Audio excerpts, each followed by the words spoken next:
తను చేసే పనులేంటో తనకు తెలుసు, కానీ అది నలుగురికి తెలియకూడదు, ఎదుటి వ్యక్తికి తెలియకూడదు. నా ప్రవర్తన ఏంటో, నా జీవితం ఏంటో ఎదుటి వ్యక్తికి తెలియకూడదు.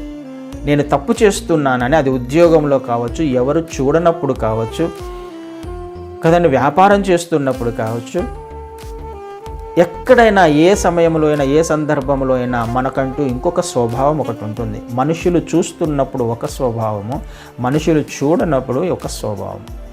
తమ క్రియలు చెడ్డవని ఎవరికి తెలియకుండా ఉన్నట్లు వెలుగునొద్దకు రాడు, తనే రాడు.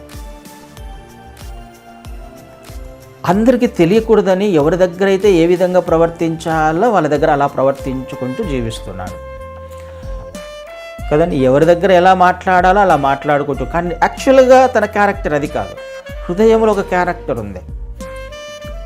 ఈ వ్యక్తి దగ్గర ఈ విధంగా మాట్లాడి ఇంకొక వ్యక్తి దగ్గరికి వెళ్ళినప్పుడు ఇంకొక విషయం మాట్లాడతాం.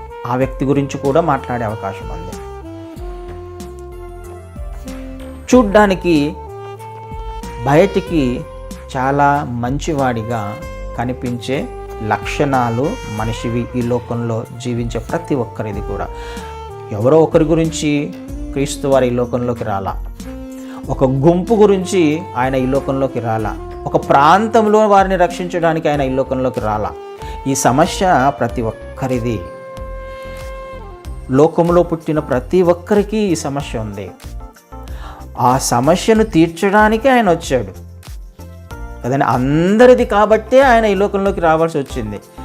తాను చేసిన సృష్టిలోని మనిషి కాబట్టి, తన స్వరూపము తన పోలికను ఆయన ఇచ్చాడు కాబట్టి ఈ మనిషి తప్పిపోకూడదు, ఈ మనిషి నిత్య నరకానికి వెళ్ళకూడదు. తను చేస్తున్న పనేంటో తనకు అర్థం అవ్వాలి, తన ఆలోచన ఏంటో తనకు అర్థం అవ్వాలి అని క్రీస్తు వారు ఈ లోకంలోకి వచ్చి ప్రతి మనిషిని, అందుకనే క్రైస్తవ్యం అనేది ఒక పర్టికులర్గా క్రిస్టియన్స్కి మాత్రమే కాదు, ఒక గుంపుకు సంబంధించింది కాదు, ఒక సమూహానికి సంబంధించింది కాదు.